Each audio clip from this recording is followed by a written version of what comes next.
No me escucha. Michelle, hola, ¿me escuchas? Ahorita acabo de prender recién mi cámara. Entonces ya no prendo mi micro. Ya sé, pero no he puesto mi micro activado. ¿Me escuchan? Michelle, ¿me escuchas?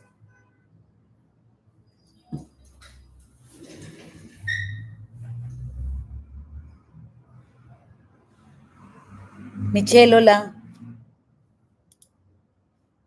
No me escucha.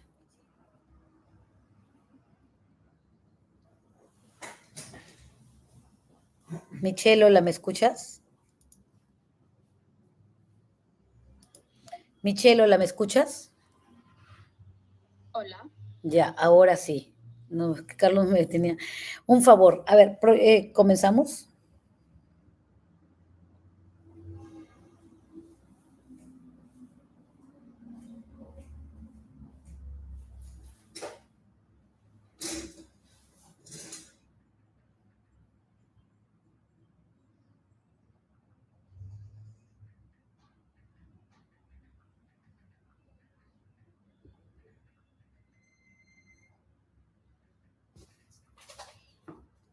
A ver, pásame el link.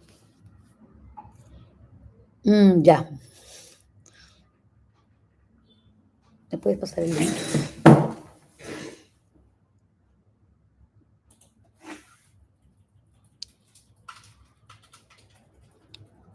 Esperamos unos minutos mientras se siguen uniendo.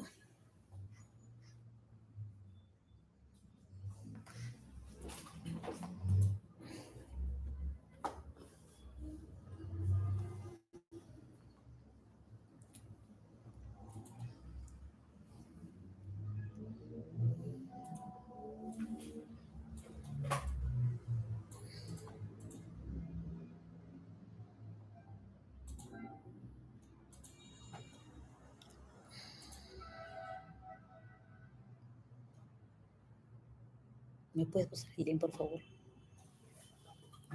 No tengo nada. A mi celular del otro.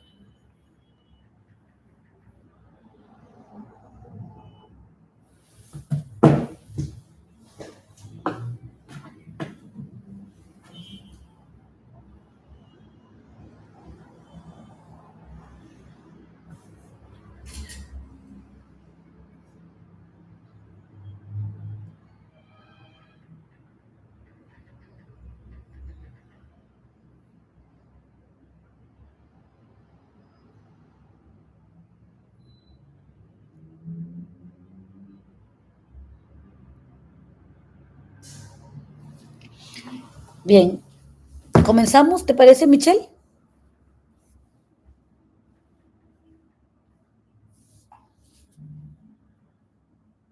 Sí, no logro ver cuántas personas estamos reuniendo. No sé si me comentas si empezamos o damos unos 3 minutos más y empezamos con Ya, sí, bueno, sí, ya con tenemos algunos espectadores.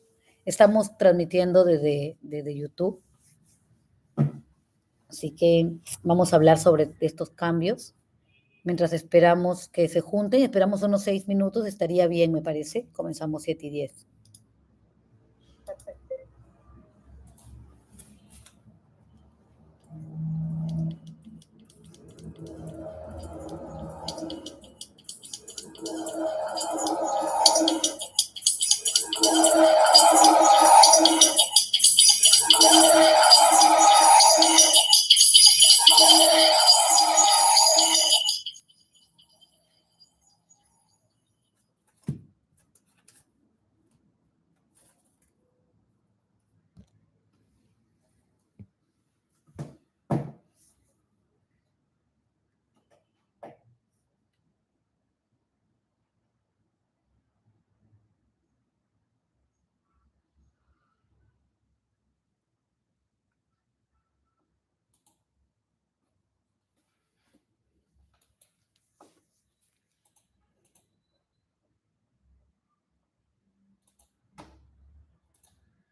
Muy buenas noches a todos los que nos están siguiendo por la cuenta de YouTube. El día de hoy tenemos un tema súper interesante que es la nueva normativa versión 4 del operador económico autorizado. Recién este mes de septiembre, los primeros días de septiembre, fue cambiado esta normativa. Y hay muchas cosas nuevas que seguramente en este webinar lo van a ver. Tenemos a la doctora Juliana Amaya, que va a estar hablando justamente de ese tema. La doctora Juliana Amaya, que ha sido especialista de aduanas, ha trabajado en la administración aduanera, ha trabajado en diferentes agencias de aduana, como gerente legal, jefe de operaciones, actualmente es auditora OEA y nos acompaña para hablar de este tema que es súper interesante. También nos acompaña la licenciada Michelle Mústiga. Ella es especialista en el operador económico autorizado, es auditora OEA, auditora BAS, ¿no? Que trabaja en la empresa ICP. Bueno, sin más preámbulos, las dejo para que puedan ya comenzar con este super webinar de la normativa versión 4 del operador económico autorizado.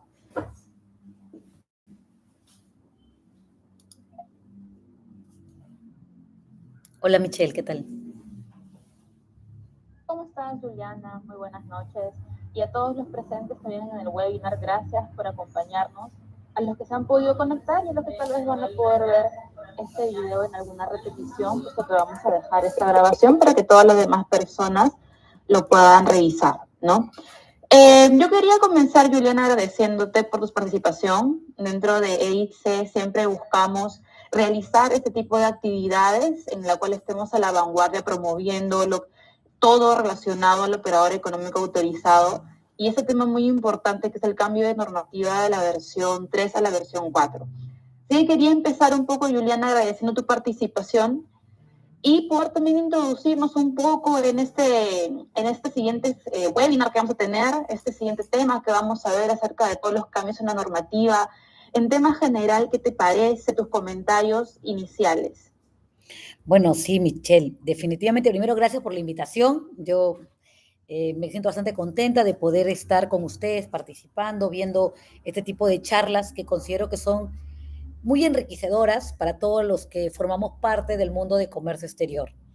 Les comento, pues, cuando salió la norma, era algo que todos estamos buscando, todos los que formamos parte de este mundo aduanero, hemos estado esperando los cambios. Hay temas que de pronto se han retornado, está siendo un poco más rigurosa. Creería y estoy segura que la norma está yendo un poco a lo que se ha encontrado en la casuística, ¿cierto? La casuística ya te va llevando a darle mayor forma a este operador económico autorizado que hoy por hoy en nuestro país, pues ya tiene más de 10 años de vigencia, desde el año 2002, estamos 2025, pues definitivamente tenemos cerca de 431 operadores económicos autorizados que se van a ver impactados con este cambio normativo.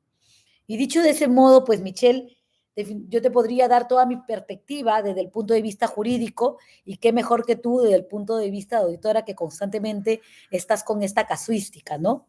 Entonces, podríamos revisar algunas consideraciones generales que son las más importantes y las más impactantes que van dentro de la norma. Y dentro de ello, pues, lo que más hemos podido rescatar, no sé si por ahí tenemos alguna lámina que nos ayude, pero sobre todo es algo que ya era una práctica. Yo recuerdo perfectamente en algún momento cuando he llevado temas del proceso de auditoría OEA y seguramente me dirás tú que era una práctica muy recurrente, ciertas glosas, ¿no? Ciertas costumbres que el auditor ya va a ir incorporando y que ahora ya las ha puesto y las ha plasmado en el documento. Pero bueno, antes de comenzar con todos esos cambios, pues Michelle, esta norma que salió este mes, no tenemos ni poco ni mucho, 4 de septiembre, entra en vigencia el 1 de enero. Pero, y aquí yo te hago la repregunta a ti, Michelle. ¿Qué significa que entra en vigencia el 1 de enero? Que al 1 de enero estos 431 OEAs, si no me no me falla la memoria, ¿ya tendrían que haberse adecuado a la norma o es que tenemos un plazo adicional? Claro, de todas maneras hay un periodo de adaptación, ¿no? Tenemos varios escenarios de operadores de comercio exterior que están buscando la certificación OEA y que están con un proceso, un expediente abierto, operadores que ya son OEAs, ¿no? Y que están realizando todo el mantenimiento o se debería realizar el mantenimiento de todo el programa de seguridad OEA nueva de postular, porque habían algunos operadores que no estaban incluidos en versiones anteriores, ¿no? Entonces, ¿cuál es el escenario? El escenario es que en efecto la SUNAT ha dado una especie de periodo de tiempo de adaptación, principalmente a aquellos que ya son OEA, ¿no? Aquellos operadores que ya cuentan con una certificación OEA y que definitivamente su programa va a tener que sufrir una evolución. ¿Por qué? Porque esa evolución es necesaria. El programa de seguridad no es un programa estático, no es un programa en el que se creó un procedimiento hace 1 año o 2 años atrás y nunca cambia. No, el programa de seguridad va a la medida en que cambian los riesgos en la cadena logística, el programa de seguridad tiene que ir también modificándose, adaptándose a la realidad general en el mundo. No entendamos que no solamente es la realidad peruana, sino son normativas, requisitos que provienen de la Organización Mundial de Aduanas y que en efecto va cambiando el contexto del comercio exterior en el mundo y tiene que cambiar también los requisitos o adaptarnos a la realidad. Y básicamente en ese contexto, en efecto, hay un periodo de tiempo que ha dado SUNAT, el plazo de 1 año calendario para aquellas operadores económicos autorizados, empresas que ya son OEA, para que puedan justamente adaptar todo su programa de la versión 3 a la versión 4 y puedan justamente cumplir con los nuevos requisitos de seguridad, ¿no? Y dime, Juliana, ¿qué opinas acerca de este ingreso de estos nuevos operadores? Que ahora ya pueden ser OEA. Ha causado un boom. Te comentaré. El que ingresen los agentes de carga internacional era algo que se buscaba. El estándar que le han puesto para que puedan ingresar, creo que estamos en la misma situación cuando pasa el agente de aduanas. Que en el caso de la agencia de aduana, la valla del valor de FOC de importaciones, que si bien ahora se ha bajado, y seguramente lo vamos a ver más adelante, en el caso de las agencias de carga, estamos hablando de 4.000 transmisiones entre, pueden ser documentos de transporte consolidados o desconsolidados, inclusive, y en 2 años. O sea, estamos hablando un promedio de 2.170 transmisiones por mes, lo cual ya hace que sea un poco duro, que de alguna u otra manera no van a ingresar todos, ¿ok? Ya de plano ahí sí genera una preocupación para todos los que quieran entrar básicamente en el mundo de las agencias de carga. Pero pese a ello, te contaré que en este interín he recibido varias preguntas cuando llevamos estos cursos de auditor, cuando hemos estado llevando los cursos de actualización. Siempre me preguntan, Juliana, ¿pero qué pasa con los requisitos? Por ahí se tergiversaba una serie de requisitos, quizás también el hecho de entenderlos, si van a tener almacén, no van a tener almacén, requieren esta situación o no requieren tal requisito. Eso nos lo va a dar seguramente el webinar para desarrollarlo completamente. Sin embargo, sí vamos a poder tocar algunos temas. Me parece súper interesante, Michelle, que los agentes de carga se sumen, porque nuestra cadena logística es una cadena logística que tiene que ser robusta. No puede ser una cadena logística robusta donde solo tengo una agencia de aduana, donde solamente tengo a un importador, a un exportador, si en el caso de una exportación, pero dejo afuera a otros actores que no son menos importantes. En verdad, ya era hora ese acto de incluirlos y que estoy segura que hay para oportunidades de mejora mucho. Sin embargo, ya el hecho de incluirlo suma mucho dentro de este programa OEA. Ahora, igual hay temas que tenemos que sentarlos sobre el escritorio y ver qué podemos mejorar. Es importante que quien redacte una norma, y esto es algo que se está convirtiendo en una práctica de pronto recurrente, es muy importante involucrar a los actores. Yo no puedo, como dice, sentarme a legislar si nunca he estado dentro de la cancha, por ejemplo, en una agencia de carga o incluso en una agencia de aduana. Y eso nos ha pasado, cuando pasó de algún otro modo la norma, habían requisitos que tú mirabas y decías, pero ¿y esto en la práctica no lo vas a poder hacer? como decíamos, el responsable del programa que se ponga a revisar en la puerta de entrada cuántos entran, cuántos salen. No, pues eso no va a pasar. Entonces, es bueno, es interesante, pero hay varios puntos que tenemos que tratar.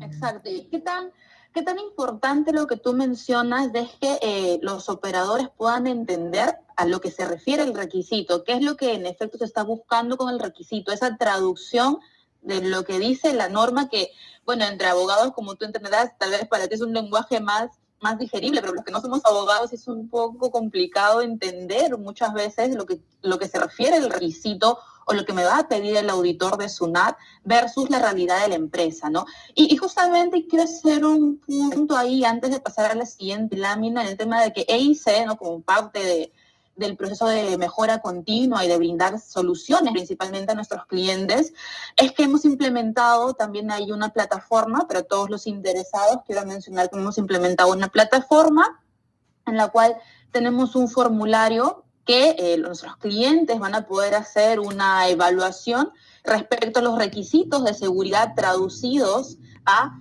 un lenguaje más accesible para todos, más entendible tal vez, por así decirlo. Y este formulario nos va a permitir o le va a permitir a las empresas que quisieran ser OEA saber principalmente en qué porcentaje de cumplimiento se encuentran dentro del 100% del cumplimiento de los requisitos. ¿Sí? Entonces, bueno, exhorto a todos los interesados que quieran hacer el llenado de este formulario, subir su información, van a poder responder algunas consultas y también van a poder tener de una manera general cuál es el porcentaje de cumplimiento que tienen y saber si están listos o qué recursos necesitan básicamente para implementar un programa de seguridad respecto a esta nueva versión, ¿no? Me parece muy interesante lo que estás haciendo, porque, o lo que están haciendo, porque me llevaría a pensar justamente en uno de los cambios de la norma, porque un cambio de la norma actual es que el OEA, y eso me parece muy interesante, este cambio, y honestamente yo lo aplaudo, porque de nada sirve tener un programa si tú no lo vives. O sea, yo amo el tema del programa del operador económico autorizado, pero soy una convencida que si no lo vive desde la alta gerencia, desde un gerente general que no tiene ni la menor idea que es un OEA, hasta el señor de seguridad, esto no va a caminar. Entonces, me gusta mucho, particularmente, que el OEA se autogestione, no tenga que esperar que le toque la puerta de la administración, sino que sea autogestionable.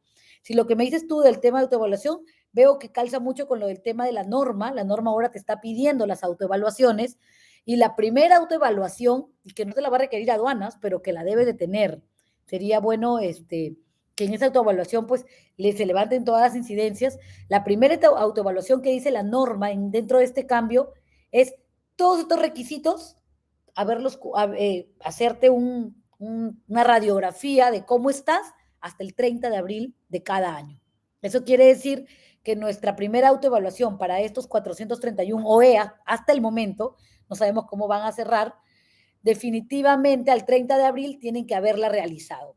Ahí comienza, porque esta norma ya entra en vigencia el 1 de enero. Es importante, Michelle, y aquí hablando del término jurídico, un poco que me estás indicando, una cosa es la entrada en vigencia, otro tema es la adecuación y otro es empezar con el cumplimiento. Entonces, la adecuación va a ser hasta el 31 de diciembre, porque tienes un año, pero el mantenimiento, el cumplir, ya me están diciendo, 30 de abril vas a empezar. Estoy segura que la administración, que seguramente también va a sacar charlas al respecto, va a colocar estas adecuaciones y que podría ser que señale que esta primera autoevaluación pudiera incluso considerarse a partir del año 2027 y no 2026. No se ha dicho nada, pero leyéndolo literalmente se entendería, de acuerdo a lo que dice el procedimiento, que a partir del 30 de abril ya entraría la primera autoevaluación. Eso es un poco el tema. Y yo te voy a hacer a ti la pregunta, Michelle, como auditora. Siempre suele pasar, y veo que ahora está, y no sé qué opinión te merece, que uno inicia el programa del operador económico autorizado el año 1, pero estás en idas y vueltas con la administración. Vas y vienes, y en el año 1 o en el año 2, tú esperas que pases una certificación, pero por X, Y, Z motivo te vas hasta el año 4. y tú ya subiste en la plataforma todos los documentos del año 1 o del año 0 y del año 1, como te pide la norma. Y lo que solía pasar es que le decían al administrado, hey, actualízame la información. Y era un problema, ¿cierto? ¿Qué te parece ahora que en este anexo se ha hecho esa aclaración? ¿Qué opinión te merece? Sí, es muy importante definitivamente que ya se tengan los cortes establecidos y los tiempos delimitados con anticipación, porque ya no agarra de sorpresa al operador, sino ya tiene entendido cómo es que se van a hacer estas evaluaciones, ¿no?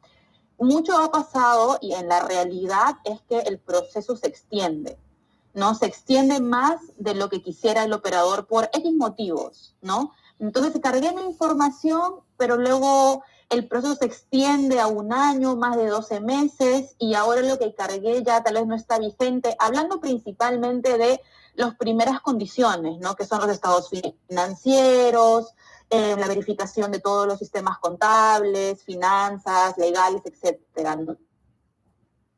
Las primeras condiciones de la norma principalmente. Entonces, que ya la norma haya definido, ok, mira, a partir de ahora, con la versión 4, si es que tu proceso de OEA se extiende, ¿no?, a más de 12 meses, vamos a tener que actualizar, ¿no? Actualizar esta información hasta el momento presente en el que tu proceso de orientación, como se llama como tal, todavía está vigente, ¿no? Eso es muy importante porque ya sabemos que a medida que se vaya extendiendo nuestro proceso de nuestra solicitud de orientación, sabemos también de que la norma va a tener que, nosotros vamos a tener que subir o que demostrar más información actualizada, ¿no? Como decía, hablando principalmente de las primeras condiciones, que es la presentación de los estados financieros, los libros contables, no tener multas, etcétera, ¿no? Que lo vamos a ver más adelante a detalle. Eso es importante tenerlo en cuenta, ¿no? Porque así también como empresa vamos a poder ver, como tú lo mencionas, ¿no? A medida que vaya extendiéndose el periodo de esta solicitud de orientación, yo sé que voy a tener que actualizar toda esta información que me va a pedir la aduana, ¿no? Efectivamente. Y respecto a los plazos, coméntanos ahí, Julie, ¿cómo se han establecido estos plazos? ¿A qué se refieren los plazos? ¿Cuándo entran en vigencia? ¿Qué significa que yo tenga cuántos días para una evaluación, para una prórroga? Si nos podrías comentar un poco de ese tema. Claro que sí. Bueno, en el tema de plazos, si bien es cierto, tenemos temas interesantes, el plazo de la evaluación de la solicitud son 90 días hábiles. Definitivamente pueden ser prorrogados. Tú mismo has dicho que el programa tiende a ser más denso. Si estamos hablando de 431 OEAs actualmente, en promedio son 40. Cualquiera diría 40, 50 o llegar inclusive en algunos años a 100 sonaría poco para una capacidad productiva, pero valgan verdades, es bastante denso tomando en consideración que la norma en sí no solamente son 4 pilares como uno pueda sonar, o a veces tienes auditores que solo se dedican a ver la parte de seguridad, no, sino es un programa completo. Entonces, definitivamente los 90 días hábiles están muy hilados a lo que corresponde el proceso como tal. Esperaría que se cumplan, te soy honesta. No sé si exactamente va a pasar como tal, pero bueno, es lo que se busca. Lo que sí me ha gustado y me ha parecido muy aterrizado es el tema del mantenimiento, porque los temas de la solicitud, la certificación, ya estaban un poco más aterrizadas con la versión 3, pero el mantenimiento es como que, dado a que, imagínate, 2018, tú has empezado a certificar la mayoría de empresas importadoras, si bien es cierto que existían exportadoras, pero el boom nació en el 2018, de alguna u otra manera, los mantenimientos no es que hayan sido muy, muy continuos con todos, ¿no? Es un poco aleatorio, de acuerdo al estudio. Ahora, lo de la autoevaluación y el mantenimiento me parece un golazo, pero también, ¿sabes qué me parece súper bueno? Hay 2 tipos de mantenimiento, el ordinario y el extraordinario. Cuando suceden, y aquí nos hemos de pronto, nos hemos adelantado, pero aquí es importante entender que antes solamente hablábamos de actividades sospechosas, ¿cierto? Siempre decíamos actividades sospechosas, vulneración de precintos, temas de los bultos, documentación, bultos faltantes o sobrantes, así lo hablábamos. Ahora ya no solamente hablamos de actividad sospechosa, ahora hablamos también de incidentes de seguridad, lo cual es bueno, pero también cuestionable, porque ya lo vamos a ver más adelante en temas de los requisitos, cómo se deben trabajar. Por lo pronto, en el tema del mantenimiento, lo que me ha gustado, en el tema ordinario e incluso extraordinario, es que la norma ya está delimitando, que si bien es cierto, en la práctica en algunos casos se daba, en otros no, es decirte cuál es el periodo de evaluación. Eso me gusta. ¿Por qué? Porque yo he visto casos donde clientes han tenido su proceso de mantenimiento en el año 2021 o 2022 o 2023, estamos 2025 y no termina el mantenimiento. Entonces, yo creo inclusive que deberían haber puesto también un tiempo de evaluación de este mantenimiento.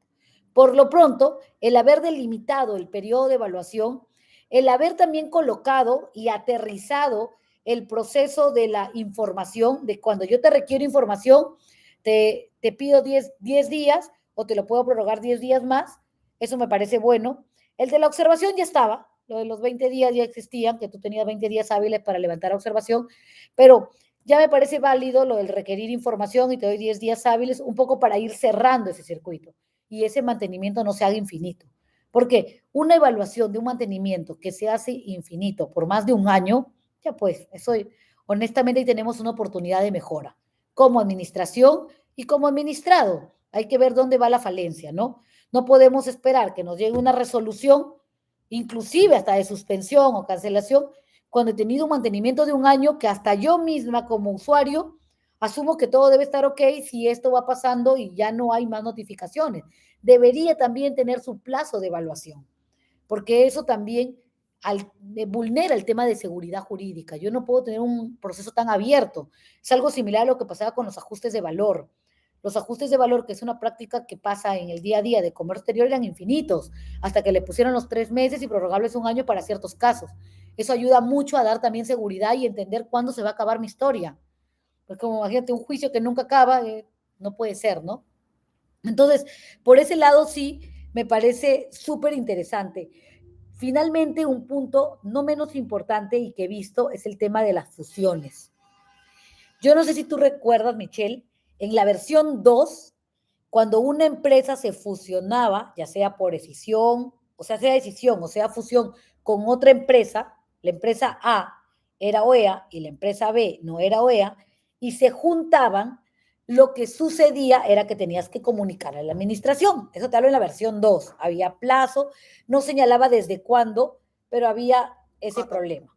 ¿Te acuerdas, no? Pero bueno, y ahí siempre había la duda, oye, ¿pero cuándo lo comunico? Cuando yo quiera, ¿qué significa cuando ocurra? Porque decía cuando ocurra. Pero ¿cuando ocurra qué? Cuando ocurre en el acta de directorio, cuando ocurre la inscripción en registros públicos, cuando ocurre en la escritura pública, ¿cuándo? La norma no lo señalaba. En la versión 3 lo eliminaron, lo cual que yo pensaría que se fueron de un extremo al otro extremo, que incluso lo reclamamos en su momento. Oye, precisame cuándo o por qué tengo que indicártelo. Ok, lo eliminaron. Nos pareció súper bueno, pero pensaría que el comunicarlo es importante. Hoy con la versión 4 lo han vuelto a incorporar. Han vuelto a incorporar el hecho de comunicar este cambio y ahora ya han delimitado el momento. En el momento en que se inscribe en registros públicos, tiene su plazo de 10 días de comunicar esta fusión o decisión. ¿Es importante? Sí. ¿Por qué es importante? Porque tú estás sumando tu cadena logística a otra empresa o estás separando a tu empresa en dos si fuera una decisión. Entonces, es fundamental mantener esos temas. Definitivamente, a mi criterio, son los principales puntos que he visto en la parte de disposiciones generales relevantes respecto a los cambios que se han presentado, ¿no? Perfecto, Juliana, muchas gracias por tus comentarios respecto a los puntos. Ya está más establecido, por lo que se entiende, en resumen, está más delimitado cuándo es que la SUNAT va a hacer los cortes para la evaluación, para la fusión de una empresa, para la comunicación también. Entonces creo que ese proceso va a estar un poco más claro, que sí estaba como que en un espacio gris y muchas empresas no lo tenían tan claro, ¿no? Respecto a cuándo hacerles comunicaciones o hasta dónde me evalúan, cuándo realizo una autoevaluación, que ya lo definieron, como tú dices, hasta el 30 de abril. Entonces, es importante que a medida que vaya progresando la norma, también se vayan definiendo esos puntos que tal vez quedan sueltos y se va a desarrollar a medida que se presenten más casuísticas de empresas que tal vez la SUNAT recién está pudiendo tener un contexto nuevo de una empresa que antes no han visto, ¿no? Y ya entrando más en detalle a las condiciones, ¿no? ¿Qué es lo que ha cambiado en las condiciones? Y si vemos el general de todos los requisitos que vienen en versión 3 versus lo que viene en versión 4, sí es un poco como que da miedo, ¿verdad? Porque Sí. asusta porque hay Más duro, ¿no? cambios. Sí, se ven que muchos requisitos están agregados y hay también palabras que tienen que ser bien definidas por SUNAT en cómo se van a evaluar. Modificaciones que tal vez parecen mínimas, pero dependiendo también cómo cada especialista lo pueda considerar. Y definitivamente hay bastantes cambios que se nos vienen dentro de la versión 4. Es una versión totalmente impactante, ¿no? Exacto. Sí, ha sido un cambio drástico desde la versión 2 a 3, que hubo algunas modificaciones, pero de 3 a 4 sí ha existido un salto bastante grande. ¿Sabes qué, Michelle? ¿No? Yo considero que ese salto se debe a la experiencia. Definitivamente, quieras o no, ya no estamos en pañales, tampoco somos unos seniorities. Yo te cuento, hoy día, ahora estoy llevando un curso en Australia de OEA, y me cuenta, y no deja de ser muy realista también la demora en cómo ven los procesos. Yo decía, somos en Perú, bueno, estaba hablando con, que es el funcionario de la aduana australiana, Brent se llama, y me decía, no, Juliana, me dice, acá también demora, y vamos a visitarle. Me parecía tan, como decirlo, me sentía muy identificada con el país. Entonces tú te das cuenta que sí, pero obviamente ellos tienen más operadores que nosotros, ¿no? O sea, están más abiertos. Ahora, ¿qué es lo que pasa? Una OEA en pañales, ahora esta es una OEA que de pronto en versión 2, 3 estaba gateando. Esta es una OEA que ya está dando sus primeros pasos. Y tú tienes razón, Michelle, los términos que hoy por hoy usa esa OEA, esos puntos que está viendo son puntos más finos, que no han salido de pura suerte, han salido producto de esa experiencia acumulada que se van dando dentro de los especialistas. Sí me preocupa el know-how que ya tienen los especialistas y cuando se mudan a otras áreas y digo, uy, ¿qué pasó acá? Porque el nuevo que viene va a ser un proceso nuevo y tú lo que has dicho es cierto, ¿cómo va a llevar? Cuando hablas de las condiciones, si tú me preguntas a mí qué es lo más nuevo, yo te diría, el cambio más relevante sin mirar condiciones es que el capítulo 9 ya no es seguridad de la información y tecnología de la información. Murió. Ahora habla de ciberseguridad, ¿no? Muy presente en el programa del operador económico autorizado. Y me gustaría, de pronto, Michelle, que ahí podamos revisar algunos de los puntos más relevantes que pueden haber presentado dentro de estos cambios normativos. ¿Y por qué? Porque sí hay requisitos. Definitivamente, dentro de todos los requisitos, 10 requisitos me refiero cuando hablemos solamente de la cuarta condición, porque hoy por hoy estamos en la primera. Yo creo que te voy a dar pase para que hable la primera y luego ya nos vamos adelantando, porque pensaría que las que no tienen cambio podemos ir avanzando un poco más rápido, ¿te parece? Sí, y es importante tenerlo en cuenta. Estas primeras condiciones tienen puntos específicos que pueden ser un gran cambio para las empresas, ¿no? Al momento de buscar la postulación. Y vamos a hablar de la primera condición, ¿no? Trayectoria satisfactoria de cumplimiento de normativa vigente. ¿Qué es lo que nos decía previamente en su versión 3, la norma, y qué es lo que nos dice ahora? Voy a darle una lectura general y ahí, Juliana, me gustaría también en tus términos que nos puedas explicar qué significa. ¿Qué significa para las empresas? ¿Cuál es el impacto que va a tener para las empresas esta modificación, ¿no? ¿Qué me decía antes la norma? Me decía que para un importador, ¿verdad? Yo no debo registrar en los últimos 12 meses ajustes de valor. Pero ese monto que no debería registrar no debería pasar de un acumulado del 2% del valor FOB. En esos últimos 12 meses, previo a la solicitud de orientación, que es cuando yo oficialmente me presento ante SUNAT, ¿no? En el proceso de solicitud de orientación, yo no debo tener ajustes de valor durante los últimos 12 meses que superen el porcentaje del 2% del valor FOB del total de mis importaciones. ¿Qué me dice ahora la norma? Me dice, y ha agrandado la cantidad de meses, dice que yo no debería registrar en los últimos 24 meses ajustes de valor, ¿verdad? Que ahora el monto acumulado de mi importación es 1% de valor FOB, ya no es 2%. Pero hace una distinción y dice que aplica el 0.5 para aquellas mercancías que son sensibles al fraude. ¿Si nos podrías explicar un poco cuál es el impacto, a qué se refiere la administración cuando hace esta distinción?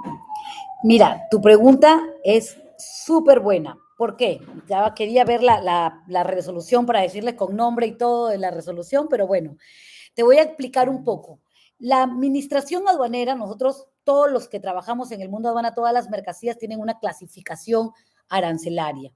¿Qué origina esta clasificación arancelaria? Pues origina que todos los productos cuando ingresen al país tienen un proceso de identificación sobre el cual se va a realizar toda la codificación y por ende se va a sacar la base tributaria y los impuestos que van a pagar. Hay ciertas mercancías que por su naturaleza, que por lo general son el capítulo 54 y 60, que tiene que ver sobre todo con ciertos productos sensibles al tema de vulneración de precios. Esos productos, incluso la norma te dice, me voy a basar en la relación de partidas sensibles al fraude. Hay una resolución que ha establecido la administración aduanera de ciertas partidas que son sensibles al fraude y estos importadores que quieran acogerse a la OEA por las partidas sensibles al fraude, se les va a contar ya no el 2%, sino el 0.5%. Lo que está haciendo la administración, Michelle, es un poco cerrarlo, porque recuerda que la OEA busca ser un grupo selecto, busca tener cierto estatus de seguridad y de beneficios. Por ende, no estoy diciendo que ellos no lo cumplan, solo que hace que de alguna otra manera su valla se le haya acortado más. Tú mismo lo has dicho, 2% era antes. Por ende, un 2% de 1 millón es mucho más que un 0.5. Es más duro. Pero no es para todos, es la buena noticia. Para los demás, la mala es que igual se ha bajado el porcentaje y es el 1%. Estoy segura que esto se da porque hay muchos importadores que han tenido ajustes de valor y que han participado del programa OEA. Y obviamente con el 2% se han acumulado varios y no había motivo por el cual la administración pueda rechazarlo. Hoy por hoy, con este cambio normativo, estoy segura que hay muchos que ya están en carrera y posiblemente los bajen por este requisito.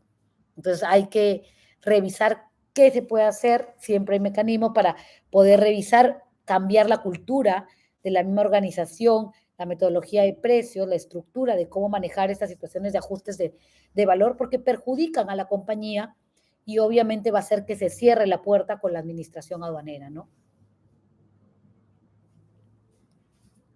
Exacto, y esto viene de la mano mucho con los beneficios, ¿no? Sí. Con los beneficios que te da la norma, y creo que también por eso es que han buscado reducir un poco esa brecha del 2% que se consideraba en la realidad bastante amplia, ¿no? Exacto. Y también hay un requisito que se ha modificado también respecto al tiempo, ¿no? Cuando eran liquidaciones de cobranza. Si bien es cierto que no ha sufrido una modificación en el porcentaje del acumulado del total de importaciones, pero sí también ha sufrido la modificación de los 24 meses, ¿no? Ahora no solamente vamos a tener que sustentar o la revisión no va a ser de los 12 meses anteriores, sino ahora, bueno, se va a extender a los 24 meses para saber de que no se tienen liquidaciones de cobranza y que superen el 2% del valor FOB, ¿no? Del total también de importaciones.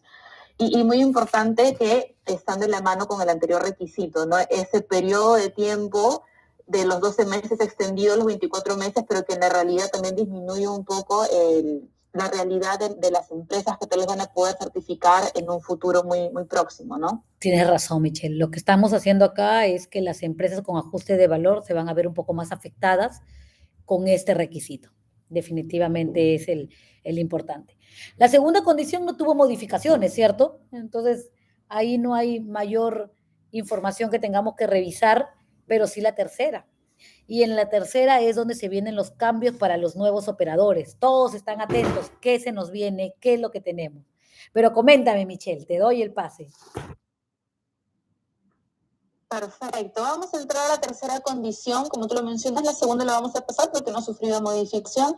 La tercera condición, solvencia financiera debidamente comprobada, que tiene bastantes cambios, como tú lo mencionas. ¿Qué decía el requisito previamente y qué es lo que me dice ahora? ¿No? Antes me decía que yo tengo que haber realizado exportaciones definitivas en los últimos 2 años y ahí acababa el requisito, ¿no? Ahora me dice que tengo que haber estado como un mínimo 2 exportaciones definitivas de cada...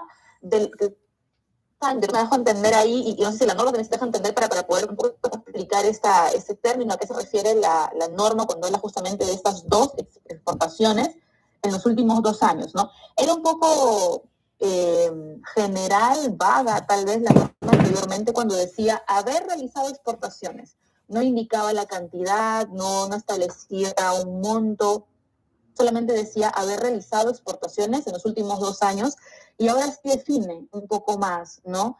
Que como mínimo tiene que haberse realizado 2 exportaciones de cada uno de los últimos 2 años, si es que quiero empezar a postular como OEA de exportación. Igualmente se ha traducido exportaciones en los últimos 2 años. Yo puedo haber realizado 2, 3, 1. Me parece bueno. O sea, a mí sí me parece bueno este cambio. ¿Y por qué me parece bueno? Y antes de preguntas en el chat, ¿les parece si en todo caso terminamos? Y terminar, vamos a ir resolviendo todas las preguntas para no irnos desordenando con el tema. Queremos tocar los puntos más relevantes, la norma es bastante densa, pero vamos a tratar de verlos. De todas maneras, vamos a hacer unos 10 minutitos para ir respondiendo las preguntas. Respecto a las exportaciones, te comentaba, ahora sí regresando, considero bueno. ¿Sabes por qué? Porque tú aquí borras un poco de exportadores golondrines. De alguna u otra manera, tú tenías un exportador que pudo haber hecho una importación en un año y ya entraba, ¿cierto? Porque dice haber realizado exportaciones. Entonces, en los últimos 2 años, haber realizado exportaciones en los últimos años, sé que en los 2 años pude haber hecho una. Entonces, como que quieras o no, eso sí te perjudica. Y hoy por hoy, te cuento, hay operadores que de alguna u otra manera también tenían esta situación y lo que hacían es solamente para no perder la certificación, la numeraban una, ya se acabó. No, ahora ya te está poniendo la norma. 2 exportaciones por año. Eso quiere decir que te está pidiendo 4. Ojo con eso. No te está pidiendo una cada año. Te está diciendo cada una de los 2 últimos años. En otras palabras, que te dice 4 exportaciones. ¿Cierto? Lo mismo con la IMPO. Considero que está bien, pues, porque acá queremos que participen los verdaderos importadores y que se vean beneficiados. Y los verdaderos exportadores, yo no, como administración aduanera, desde el punto de vista de la aduana, y si me pongo el casco de aduana, diría, yo no le voy a dar beneficios a un golondrín. Yo quiero darle beneficios a aquel que constantemente está participando en la cadena de comercio exterior. Ahí lo valido. Pero bueno, vienen más cosas de las cuales que seguro no vamos a coincidir con aduanas, ¿no? Sí, y en efecto coincido contigo, ¿no? Respecto a si voy a realizar un proceso, más que todo de certificación, que es un proceso extenso, como tú lo dices, ¿no? Tanto la administración debería gozar de empresas que en efecto realicen operaciones de comercio exterior de manera continua, y también los operadores deberían ser empresas, las que certifican, deberían ser empresas que en efecto gocen de los beneficios de manera constante o continua, ¿no? Que definitivamente es más de una exportación al año, ¿no? Sí, definitivamente. Aquí creo que es el punto más, mira, dijimos 1 hora de webinar, nos queda como uno de los puntos más interesantes que se nos viene en este cambio EA. Agencias de aduana, agencias de carga y transporte, que también tienen sus cosas positivas por ahí, más bien creo que los benefician. Yo creo que eso es positivo, pero te soy bien honesta, siendo una barrera. ¿Suena duro? Sí. ¿Por qué? Y quiero que me des tu opinión, porque el programa, cuando habla de asociados de negocio, ahora dice, no te dice cuando con un OEA. O sea, dice, cuando tú subcontrates inclusive, todavía dice, requiérele. O sea, ya te está diciendo, oye, busca empresas OEA. Entonces, si tú estás diciendo, quiero que trabajes con empresas OEA, no podría poner una limitación que no carece de sentido en términos de seguridad, mucho menos en tema de solvencia financiera. Y eso dice la estadística de las agencias de aduanas. No lo digo yo, Juliana, no lo va a decir alguien, lo dicen las estadísticas. Antes eran 300 millones en últimos 4 años, hoy por hoy lo han bajado. Es bueno, no voy a mentir que es un avance en los últimos, pero sentiría que igual sigue siendo una barrera. Más aún si tú quieres que todos tus operadores sumen, porque estás poniendo en desventaja a aquellas agencias que de pronto son solventes y lo que hacen es buscar una tarifa que no me interesa tirarme al suelo, sino que lo que me interesa es dar un buen servicio o cuidar el negocio, porque de nada sirve que yo tenga un super revenue, super clientes, cuando mi resultado está en negativo. ¿De qué sirve? Soy una bomba de tiempo, en cualquier momento voy a explotar y voy a perjudicar colaboradores, voy a perjudicar cadena logística, voy a perjudicar administración aduanera.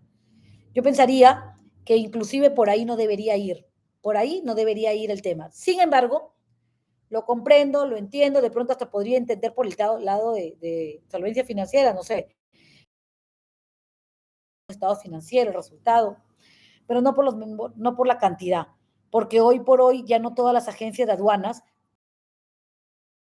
por eso te decía yo, y aquí soy dura con la administración, yo sé, pero es muy difícil legislar en zapatos que no has caminado. ¿Cómo, cómo tú, con tu experiencia que tienes, Michelle, de auditora, que venga un auditor de ISO a decirte, ¿cierto? Difícil, cuando tú tienes muchos años de auditora OEA y has pasado certificaciones, de certificaciones, de certificaciones. Tienes todo un abanico de certificaciones que has pasado. Lo mismo digo yo, o sea, muy difícil legislar en ese. Las agencias de aduana hoy por hoy ya no todas cobran en función al valor. Hay quienes cobran tarifa flat. Entonces, importa poco que inclusive mañana más tarde yo tenga puros importadores de $2,000 o puros exportadores de $5,000. Pero soy súper rentable porque les cobro una tarifa que de pronto es flat y cae. O sea, y eso sucede en el mercado, es normal.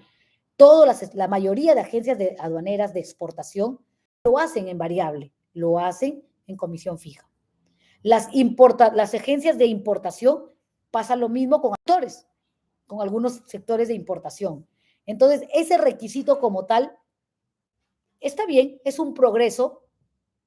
Siento que todavía no está totalmente cerrado, ¿no? Pero bueno, es mi opinión personal. A eso sí es importante aclararlo. No represento a nadie ni nada y es mi opinión, ¿no?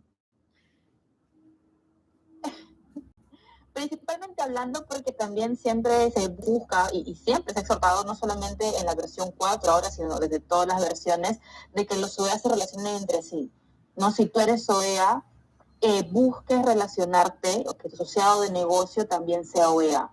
¿No? Entonces, en ese sentido, en esa práctica, no deberían haber esos limitantes, como tú lo dices, que tal vez a mí como importador o exportador también me limiten, ¿verdad?, a no tener tantas opciones cuando trabajo en una agencia de aduanas que tal vez no pueda cumplir con este requisito específico para poder ser OEA, pero en sus temas operativos, en su sistema de gestión, sea bastante robusto, ¿no? Y no refleja la realidad.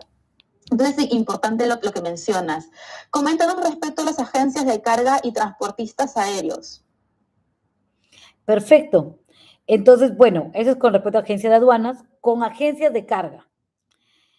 Y con agencias de carga te contaré. Este es otro de los puntos que a mí sí me ha llamado también a ver, he hablado con varias temas cuando dicto las charlas, pues me comentan, Juliana, cómo quedó, mira lo que ha pasado, ¿no?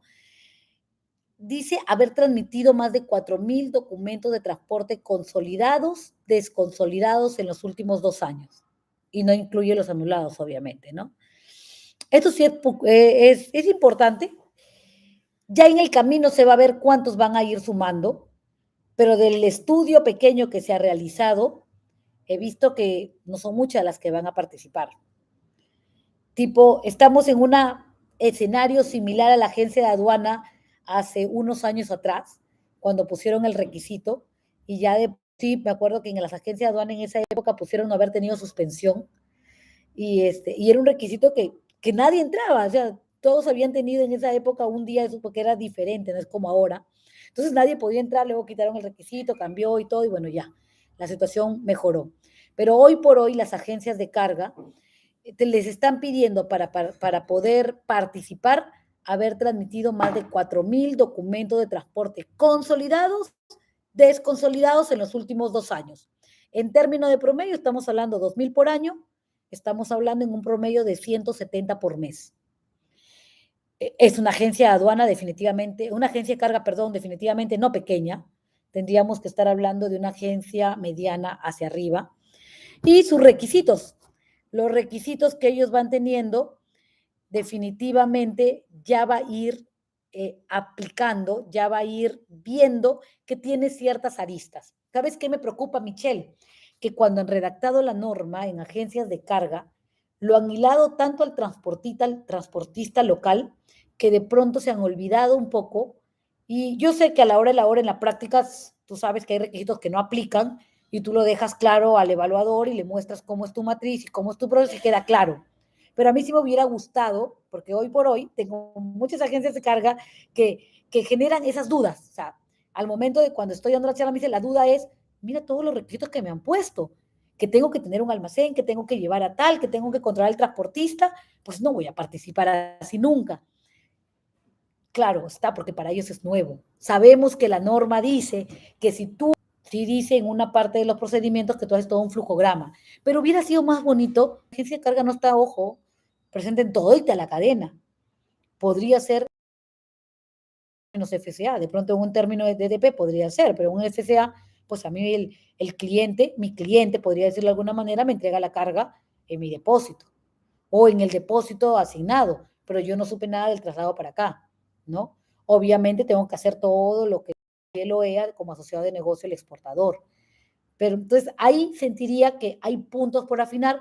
Estoy segura que la administración, al igual que el día de hoy sacó la versión 4, sacará la versión 5 y actualizará y se dará cuenta de la casuística. Y finalmente el transporte aéreo, ese sí son pocos. No estoy segura si se vayan a sumar. Y mira, envío de entrega rápida son 2, no se llegaron a sumar más. Pero transmitir más de 5.000 documentos de transporte, conocería un par de transportes aéreos que van a formar parte, no entendería exactamente si les va a interesar mucho la parte del programa, creería que en parte de beneficios es donde más los deberías ayudar, pero los OCE, o estos OCE como tal, el OEA no les da los grandes beneficios que son. Entonces, eso hace que de pronto no se incentiven mucho con el programa. Y yo creo que ahí la aduana está pecando de confiado. Yo sé que quieren, los obligas, pero quieras o no, tú necesitas tener una cadena logística segura. Aduanas tienes que pasar a un primer nivel, ya tienes que ponerte a un nivel de las aduanas de primer mundo, no quitarnos el stopper de que el otro es alguien que es mi aliado, y soy exigente contigo, y si me fallas una, pues bien, que te caiga todo lo que tenga que caerte porque me fallaste a mí, me dijiste que ibas a hacer tu programa de seguridad y me fallaste, ok, te borro del camino, pero yo le abro las puertas a todos. Entonces, la aduana ya dijo que no te va a dar OEAs indefinidos, ya te dijo que te va a poner una cantidad por año, en función a su capacidad operativa y a su planificación estratégica. Su capacidad operativa, lógicamente, tienen un full de equipos, lo tienen, sé que están full, sé que están trabajando, la gente es punche, será que mi corazoncito de exaduanero me hace de todas maneras abogar, pero de todas maneras no es suficiente, porque tú por un lado, como país, quieres vender el OEA, porque eso nos hace poner en otro mundo, ya no están hablando, mira, solamente tratados, también quiero saber que me presentes quiénes son tus aliados, así trabaja. Y yo estoy segurísima que este tema del OEA, tú has visto, EIC tiene OEA en Chile, tiene en Costa Rica, tiene en Colombia, tiene en El Salvador. ¿Por qué? Porque las empresas hablan entre sí. Ya no puedes hablar de forma aislada, sino en forma completa, ¿no? Pero bueno, esa es un poco la situación de lo que se presenta, ¿no? Sí, es correcto. Interesante lo que mencionas de que estos requisitos o este programa debería invitar a que más empresas se sumen sin incumplir con los requisitos o con los estándares de seguridad. Igual sí debería invitar a que más empresas se sumen. Y es correcto lo que tú mencionas. Las empresas hablan y se están convirtiendo en objetivos. O sea, tener un programa OEA, tener una certificación OEA es un objetivo de empresas transnacionales que no solamente de enmarca a un país, sino que ya es un objetivo transnacional por todo el grupo o todas las empresas que están en diferentes países. Y eso hemos visto bastante en la realidad con nuestros clientes, ¿no? Que ya las transnacionales tienen el objetivo de que todas sus filiales en todo el mundo tengan OEA. Entonces es muy importante. Vamos a la cuarta condición, el nivel de seguridad adecuado. ¿Qué es el monstruo, el grueso de todas las condiciones? Siempre ha sido, ¿verdad?, el más denso, por así decirlo, el más complejo, y también ha presentado bastantes cambios. Sí. Mira, Michelle, y ahí me gustaría... Todos, estoy segura que no nos va a... No, no hay forma, no nos va a dar. Pero ¿sabes qué me ha gustado? Me ha gustado que ahora muchas cosas que se dan en la práctica las han plasmado. Algunas un poco más estrictas, más rigurosas, que va a implicar un tema de adecuación. Para los que ya eran OEA significa un paso más, pero por otro lado vas a tener también un OEA un tanto más aterrizado, ¿no? Uno de los primeros cambios que uno revisaba en la parte del proceso es que están resaltando, y a mí me gusta mucho cómo lo ha colocado en esta parte la administración, ha enfatizado que la seguridad es responsabilidad de toda la empresa. Y esto es importante, porque a veces solamente lo conoce el área de comercio exterior y piensan el programa OEA es COMEX y se acabó, cuando el programa OEA son todos, porque esta certificación es para todos. Eso es bueno. No lo han dejado claro lo del tema de armar un comité OEA. Pensaría que ya deberían haberlo colocado, un responsable y un comité OEA. Lo han dejado como una recomendación, ¿cierto? Se debería incorporar representante de todas las áreas. No es obligatorio. Yo lo cuestiono, yo diría que lo deberían haber puesto con su comité, porque eso harías que el programa siga siendo robusto, que es lo que tú buscas. Tu administración buscas que sea robusto. Me preocupa que han mezclado un poco de ISO, BAS, le han metido temas de temas de seguridad propiamente dicho, y entonces en toda esa historia, que yo sé que si bien es cierto para toda la empresa, podría desenfocarse un poco, porque han pedido planes de contingencia donde metas gestión de crisis, que no puedo estar, continuidad comercial, planes de recuperación de seguridad y reanudación de operaciones. Bueno, la reanudación de operaciones sí estaba, era lo que siempre había, pero ahora yo me imagino un plan de contingencia que reúna gestión de crisis, que tenga continuidad comercial, pero la continuidad comercial, o sea, honestamente yo creo que aquí se pasaron un poco. Aquí ya, no sé cómo vas a hacer tú, que eres la auditora, y cómo vas a hacer tus temas de planes de contingencia. Ahí tienes harta chamba, ¿cierto? ¿Qué opinión te merece? Sí, esto es importante lo que mencionas respecto al plan de continuidad, que ya es un tema que se viene trabajando y usualmente, que es en la realidad cómo se planteaba, ¿no? El plan de continuidad o el plan de contingencia, no era un plan de continuidad, era un plan de contingencia, propiamente dicho, porque respondía a las contingencias logísticas, ¿no? Si te pasaba algo en la cadena logística, ¿cómo vas a actuar? Y ahí se acababa, ¿no? Pero ahora es un plan de continuidad, o sea, abarca el macro de la empresa, ¿no? Entonces, eso va a ser también complicado de trabajar y va a recurrir también el apoyo de muchas áreas. Y acá se va a ver qué documentos vamos a tener que usar, cómo se va a estructurar ese plan, o si un plan de continuidad o un plan de contingencia va a hacer alusión a una política global o a un plan mayor, y cómo va a entrar comercial ahí. Va a ser un poco complejo poder aterrizar esa idea, ¿no? Y como tú lo mencionas, han especificado bastante respecto a la persona responsable a cargo del programa OEA, ¿no? que debe remitir actualizaciones periódicas a la gerencia. Sí, ¿No? O sea, ya un poco no tipo solamente ISO, que yo ¿no? lo vea el amo y señor, sino que ahora tengo que decirle a la gerencia, oye, por si acaso mi programa OEA va en este proceso, ya hice auditoría de toda mi estructura anual, voy avanzando en tan porcentaje, acá van mis no sé, indicadores de mi KPIs, mis indicadores. Entonces sí es algo como más robusto que también te ayuda. Sí. Te ayuda a estructurar un mantenimiento de tu programa de seguridad, ¿no? Porque esas actualizaciones periódicas ante la gerencia también permite que nosotros nos organicemos y digamos, vamos a ir avanzando en el mantenimiento del programa. Que entiendo que es lo que está buscando la administración con este requisito.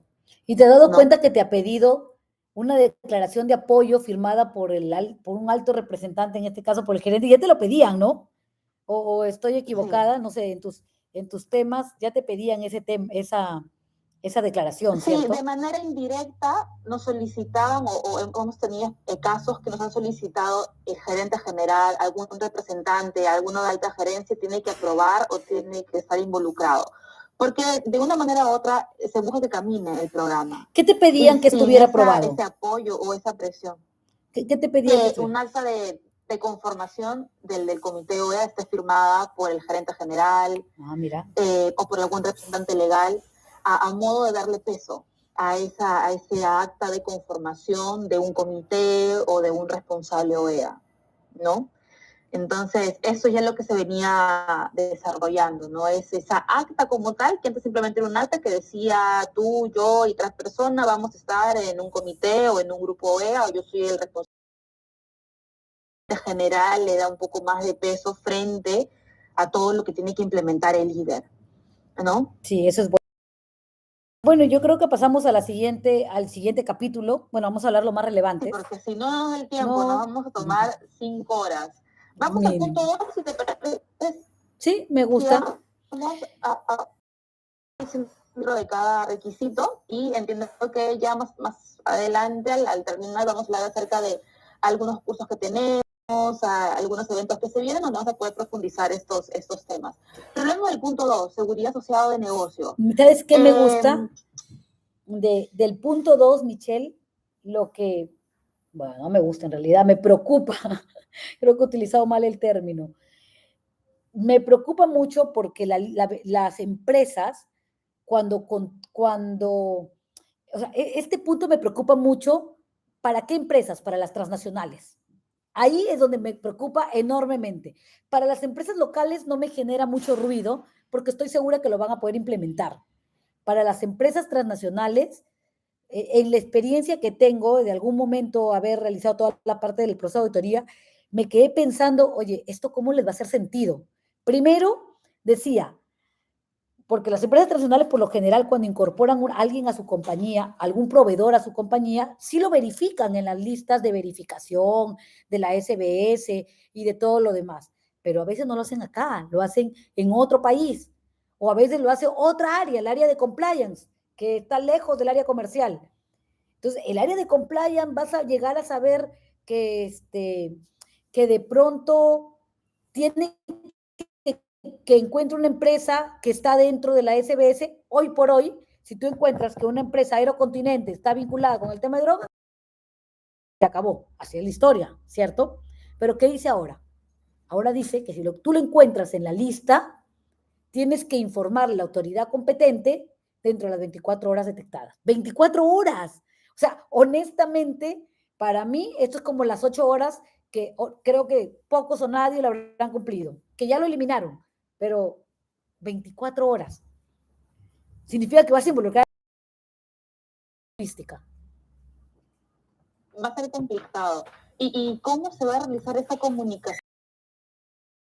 Al especialista de SUNAT le digo, he encontrado una empresa, la UIF, o hablo con SUNAT, y también muchas veces, como tú lo mencionas, en las nacionales el escalamiento para que llegue la comunicación a quien debe comunicar ante la entidad es más de 24 horas. Definitivamente. Entonces, ahí vamos a tener que ver cómo realizar ese requisito específico, ¿no?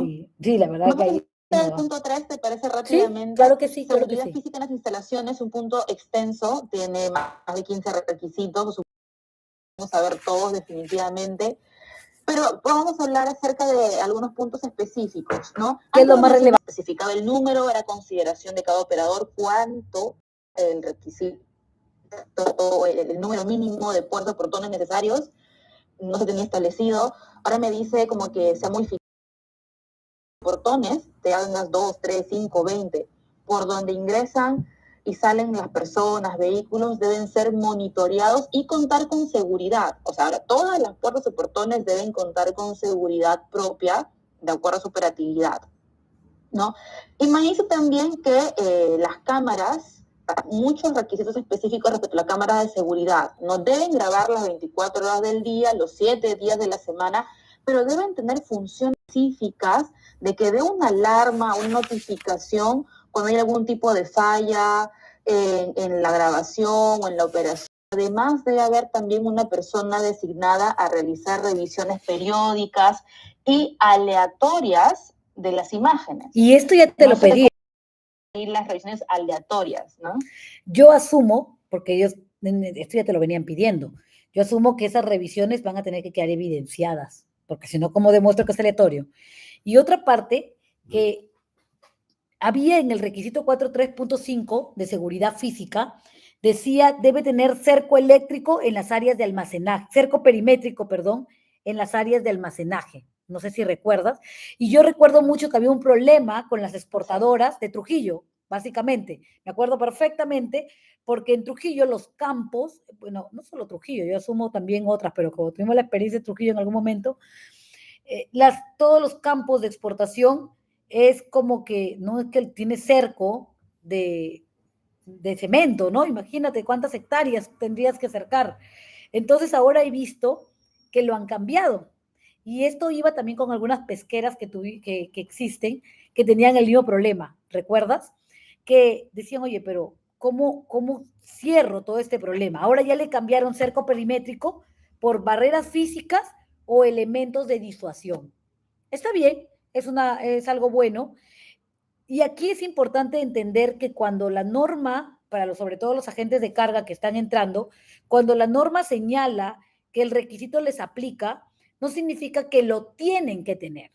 Les va a aplicar en tanto su operatividad sea de esa manera. Es decir, en tanto su operatividad involucre un almacenamiento, en tanto su actividad involucre un tema de trasladar la mercancía a un almacén, les va a aplicar. Ahora, no significa que tienen que tener este espacio. ¿Por qué? Porque para eso existe la subcontratación. Lo ideal es subcontratar y cuando subcontrate tengo que verificar que cumple exactamente con todo, porque es uno de los temas de asociado de negocios que, bueno, se ve más. No sé si pasamos al punto 4, Michelle, al de... Pasamos al punto 4, sí, no hay problema. Bueno, entre el punto 4 y punto 3, que ha sufrido algunas modificaciones, tanto el punto 4 como el punto 3, ¿no? Sí. Han incorporado bastante el tema de utilizar la tecnología para la protección de accesos, para la protección de ingreso de las personas, vehículos, etcétera. Y bastante interesante cuando dice, ¿no?, que todas las tecnologías que yo utilice, ya sea para la seguridad física, para la protección de la seguridad física, de los controles de acceso, la tecnología que yo utilice debe tener pruebas, debe tener test de desempeño, sí, debe tener acciones correctivas, debo tener un monitoreo también, y si tengo un monitoreo que está fuera de mi local, ¿verdad? Una empresa de monitoreo o un operador realiza un monitoreo fuera de las instalaciones, debo asegurarme de que tengan protocolos de autenticación, códigos de seguridad, baja de accesos, revisión de contraseñas. Entonces, se ha relacionado bastante el tema de seguridad física y control de accesos con el uso de tecnología y la verificación de que esa tecnología esté funcionando adecuadamente en las instalaciones. Tienes razón, Michelle.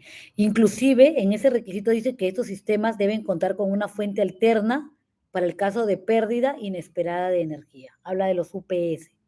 O sea, si le están colocando mucho foco a este tema. Y yo creo que porque también se ha visto mucho en el camino, sobre todo en los famosos, han querido incorporarlo, el tema de los edificios corporativos, porque hoy por hoy los operadores de comercio exterior y también los operadores intervinientes, que vendrían a ser importadores, exportadores, agencias de carga, las agencias de aduana, pues a veces no es que tengan todo un edificio para ellos, a veces trabajan dentro de oficinas corporativas.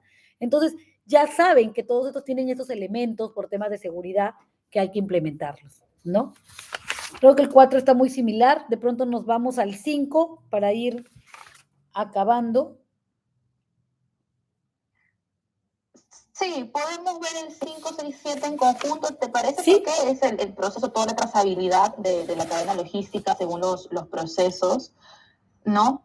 El punto 5, que también es uno de los puntos más densos, ¿no? El 5, 6, 7 que casi siempre se ven en conjunto respecto a la seguridad de los procesos de importación, exportación y cada proceso que realice cada operador.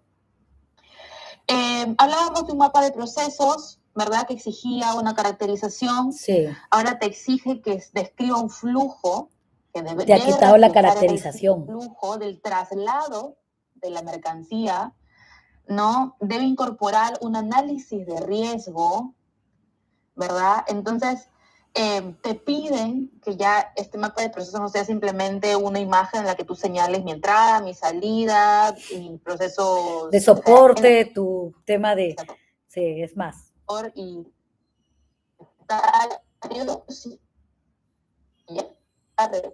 refleja el flujo, refleja sus asociados, subcontractivos. ¿Hay que nos comentas? Se escucha un poco entrecortado, pero sí, en términos generales, este requisito de seguridad de los procesos, yo entendería, te lo están aterrizando. Te están diciendo, hey, vamos a ir a aterrizar, ya no quiero tu flujito donde hablas tus procesos de dirección, tus procesos de soporte y tus procesos estratégicos. No, ya quiero que me lo expliques más. Esa figurita de estructura de procesos va a ir de una manera diferente. Entonces, definitivamente, tomando en cuenta que las empresas tienen diferentes estructuras operativas, la administración se le va a hacer más fácil la caracterización, lo cual me parece súper, porque en verdad no sé qué tanto sumaba. Más le va a sumar que le haga un mapa de flujo de proceso y que tú le digas cómo es tu proceso, porque cada empresa tiene un proceso diferente.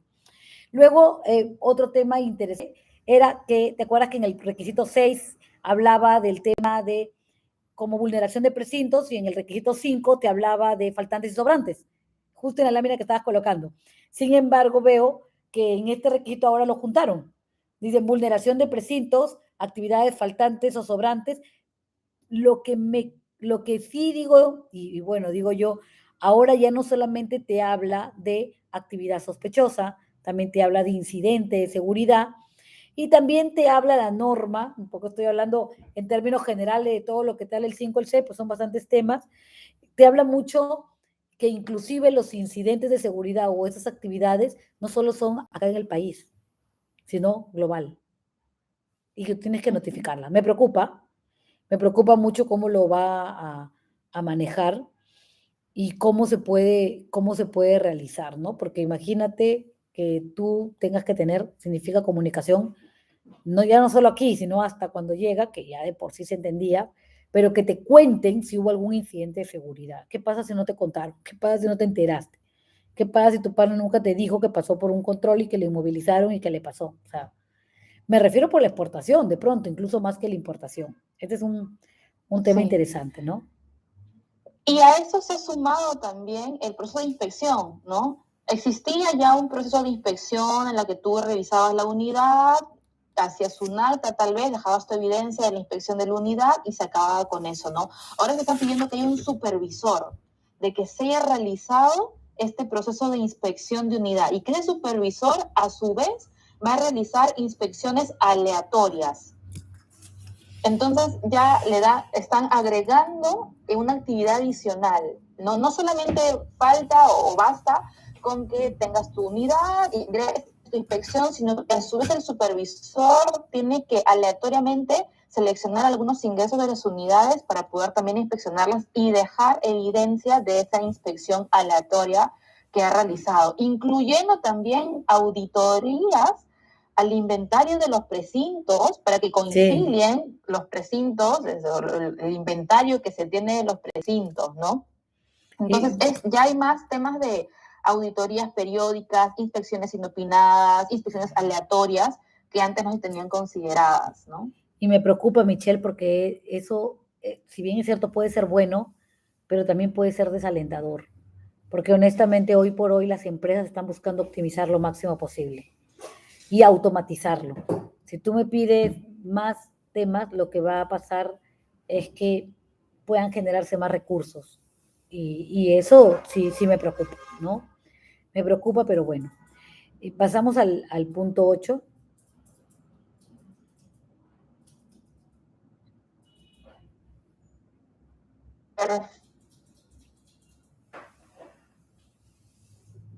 Michelle.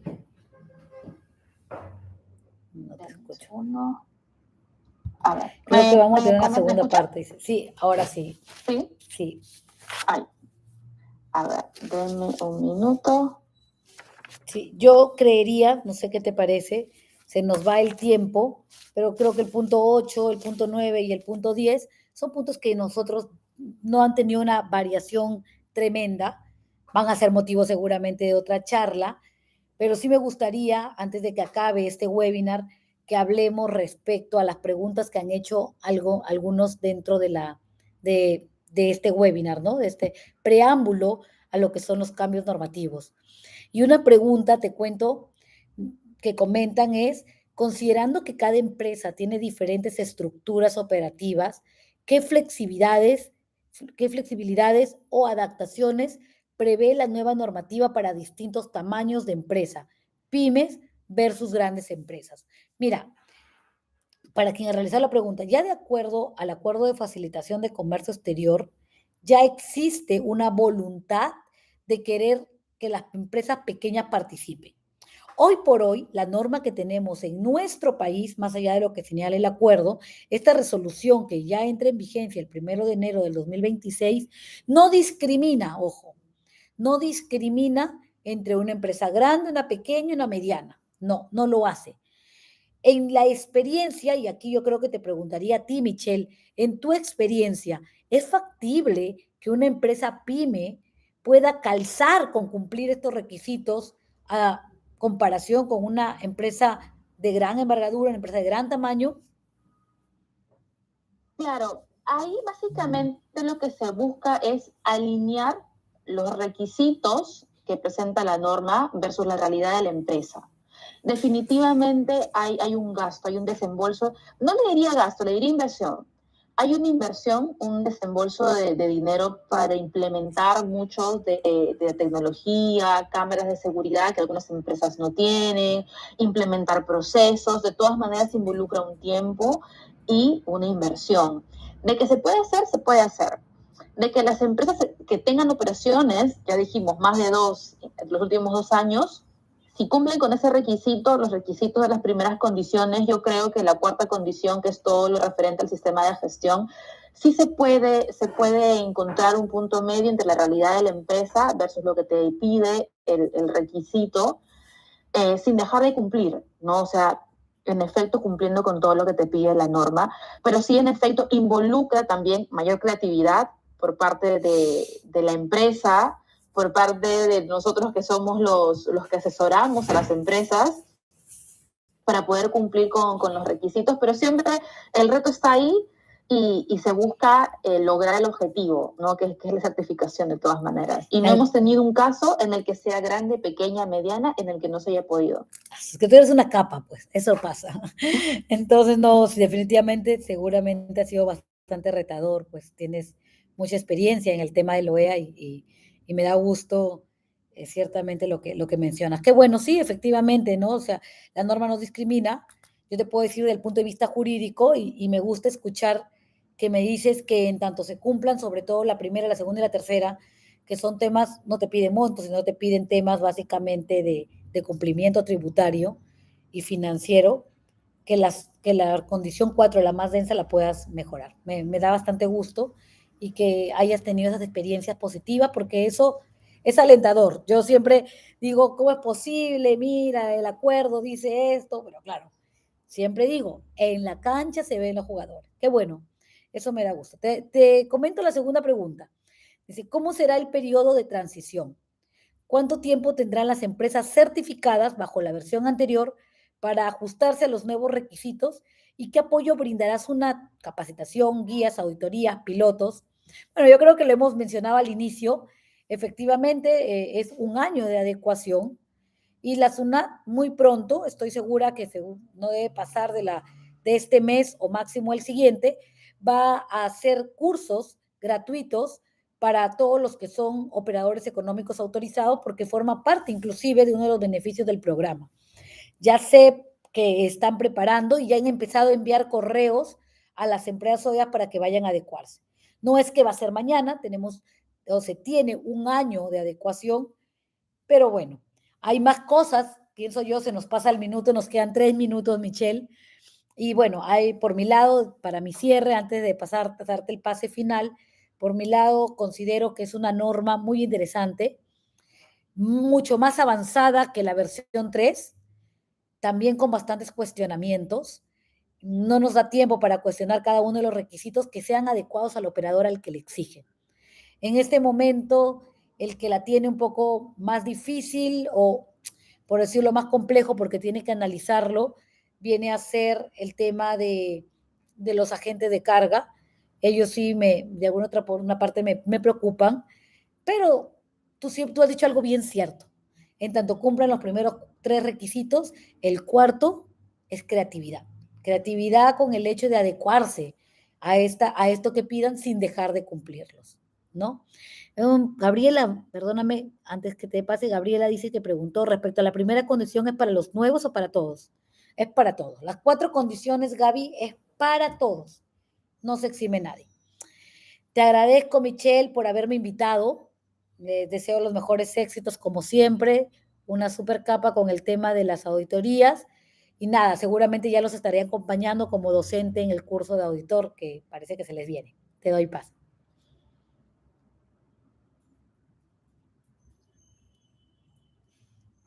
Mitch.